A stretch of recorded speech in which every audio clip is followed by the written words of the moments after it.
All right, guys, today's coaching development video is on lesson planning. So gonna go over the different pieces, steps that we wanna see when we do develop our lesson plan. The first one is just the purpose of it. We use lesson planning, you guys, to prepare, right? So that we're not winging it and so we're ready to coach our class. Lesson planning allows us, as we are working through our classes, to be less reactive and more proactive. So when things pop up, you're not having to figure it out on the fly. When we develop these lesson plans, it gives us a much higher levels of security, and the members and the people out there, they benefit the most from it, just knowing that they can see that the coach is ready to follow a good timeline and hit all the different elements of an ideal class experience, okay? So big part of what we do begins with the lesson plan, okay? One of the first things that we do to develop our lesson plan is to use StreamFit, our programming, and take a look at what we have for the day. That's how we kind of piece together how long different segments of class should take. So making sure that we go to StreamFit, all right, whether we do it through the app, each section there will be athlete notes, coaches notes, which are really important for you to understand what are the stimulus, what's the stimulus of the workout, the goals for the day, what are our focuses, so we can start to build out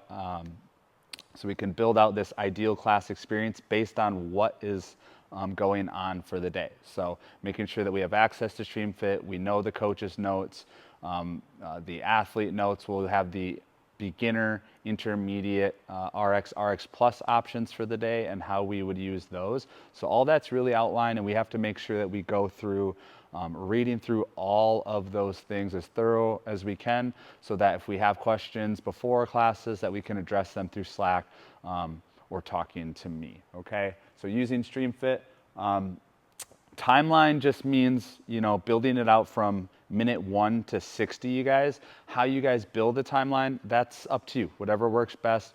More often than not, people use a hard copy format of that, just a scratch piece of paper, and build out either a line from 0 to 60 with different segments all the way across. I have found success of going straight up and down in a column and going 0 to 3, 3 to 6 minutes, 6 to 12 minutes, and so forth all the way through your line, okay? I've seen some people successfully use just their phone notes, spreadsheets, but find something that is a good visual tool for you, something that you think that you can repeat on a consistent basis, okay? But a timeline just outlines everything in the class, which we'll go over. The timeline should include all of these different elements. So what are those things? In your coach's training and in your coach's development, we'll have each of these different segments outlined and how to go about that. But the first things first is our whiteboard brief, typically 2 to 3 minutes of a segment there. The general warm-up, that varies day to day, anywhere from 5 to 10 minutes depending on what we're doing. So having that outline. The specific warm-up, when things get more detailed for whether it be the strength or the workout, if we start implementing drills to get us dialed in on what we're actually doing. Again, that can be a 5 to 10 minutes. Sometimes it's longer, again, depending on what's in StreamFit. The workout, right, or the strength portion, that should be blocked off. The nice part is we have time caps, and in StreamFit that's always outlined and how long it is. So that is something that we build into our timeline to take up time and space, all right? From there, the cool down, that can look like a lot of different things. It could be the extra for the day, the accessory, really what's outlined, or if it's just focused on a cool down like stretching or going for a walk, we outline that area. And then lastly, having an end to the class brings all of that together. So even setting aside in our timeline 1 minute, 2 minutes, 3 minutes, whatever we need to have a close to the class to let people know that, hey, class is done, this is what we have to look forward to tomorrow, sort of thing, okay? So those are the elements that we bring into our timeline, okay? Other things to consider, we have that 60-minute window, right? Our transitions, and transitions happen between a lot of these things, okay? We give a whiteboard brief. There's a transition out onto the floor for the athletes to go on the floor and for us to go into the general warm-up.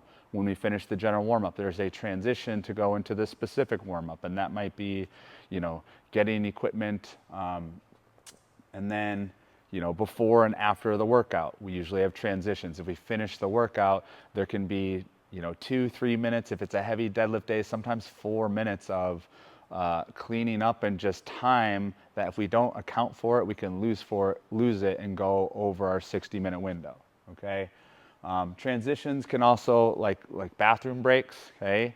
Sounds like a really silly, simple thing, but if we don't plan for a bathroom break and then we get ready to start the clock for our workout, before you know it, we have a line of 3 people on jump rope day, probably more than that, right?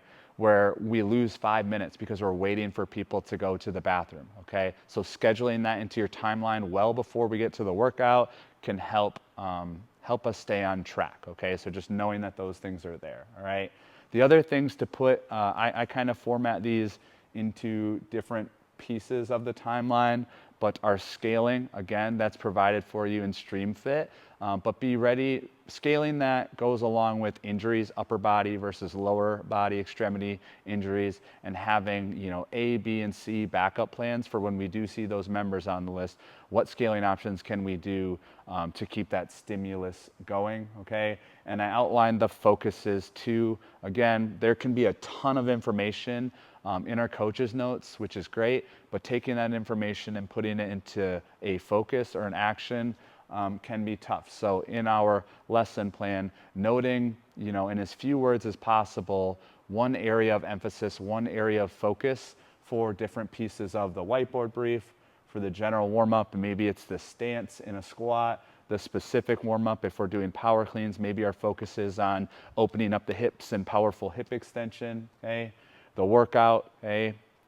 Maybe our focus is on range of motion there, all right? So just noting and having that sprinkled throughout your lesson plan can help you hone in on more specific details versus trying to remember everything, which can sometimes be exhausting and hard to do, okay? So all that in a nutshell, and just for you to see that timeline, right? If you see it, that's what it can look like from minute 0 to 60, and then filling in the gaps of all of these things. And you would take the time to see what that would look like on paper, but whether it's your whiteboard brief, general warm-up, specific warm-up, WOD or strength outlined with your time. Usually that segment is longer, right? Cool down, CD, cool down, okay? And then having an end. That takes more time to kind of see what that looks like, but this, guys, is how we bring things together so that we can step into class and lead with our authentic selves, right? Good luck with your lesson planning.